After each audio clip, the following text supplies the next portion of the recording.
Hello friends, हम बात करने वाले हैं केएनआर कंस्ट्रक्शन के बारे में।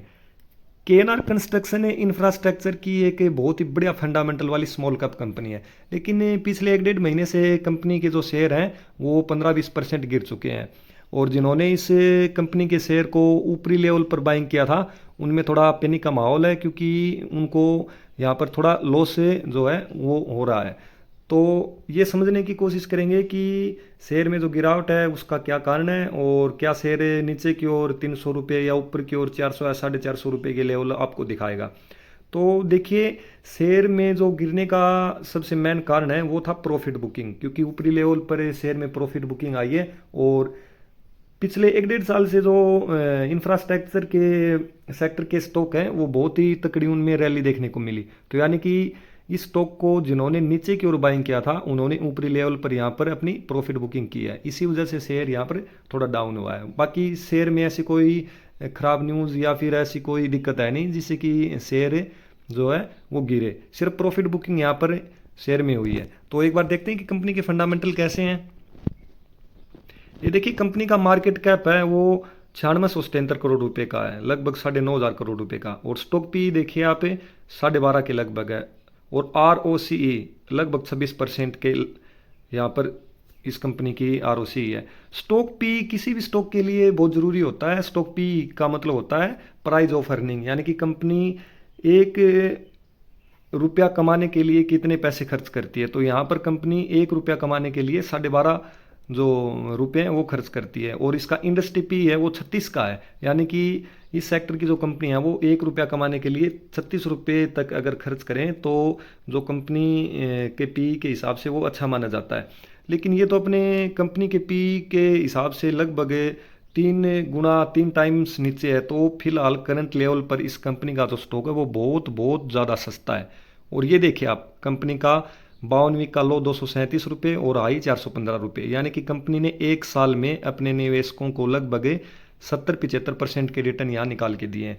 तो जिन्होंने इसको 237 या 250 लगभग 300 रुपये के लेवल में भी इस स्टॉक को खरीदा था उन्होंने यहाँ पर 415 के ऊपरी लेवल पर यहाँ पर अपनी प्रॉफिट को बुक किया है। और जिन्होंने प्रॉफिट को बुक किया उनको तो अच्छा खासा प्रॉफिट यहाँ पर हुआ, लेकिन जिन्होंने ऊपर की ओर खरीदा तो अब स्टॉक वहाँ से 20-25% करेक्ट हो चुका है।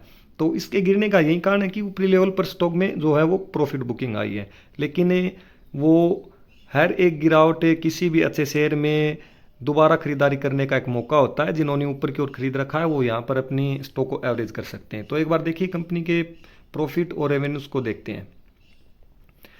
ये देखिए, मार्च 2015 में कंपनी की सेल्स 904 करोड़ रुपए की थी, और अब मार्च 2024 में यानी पूरे 9 साल के बाद ये इनकी सेल्स बढ़ के 4433 करोड़ रुपए की हो चुकी है। और इनका ऑपरेटिंग प्रॉफिट देखिए आप, 127 करोड़ से बढ़ के 1111 करोड़ रुपए, लगभग 10% नहीं, लगभग 10 गुना इसमें आपको इजाफा देखने को मिला है। प्रॉफिट बिफोर टैक्स देखिए आप, इनका 71 करोड़ से बढ़ के लगभग 1000 करोड़ रुपए, यानी कि इसमें तो और भी ज़्यादा आपको बढ़ोतरी देखने को मिली है, लगभग 12 गुना ज़्यादा। और इनका नेट प्रॉफिट देखिए आप, 70 करोड़ से बढ़ के 785 करोड़, इसमें भी आपको 10-11 गुना का इजाफा देखने को मिला है। और ईपीएस देखिए, ईपीएस किसी भी शेयर का मेन पॉइंट होता है। ईपीएस का मतलब होता है अर्निंग पर शेयर, यानी कंपनी पर शेयर कितना अर्निंग कर रही है। तो पहले कंपनी 2.5 रुपये के लगभग पर शेयर पर अर्निंग करती थी, और अब ये बढ़ के पहुंच चुका है 29 रुपये के लगभग, यानी कि इसमें भी लगभग लगभग 10 गुना का आपको जंप देखने को मिला इनके ईपीएस में। बहुत तगड़ा ईपीएस है कंपनी का। बाकी इनके रेवेन्यू, सेल्स और प्रॉफिट में भी बहुत तगड़ा जंप यहाँ पे देखने को मिला है।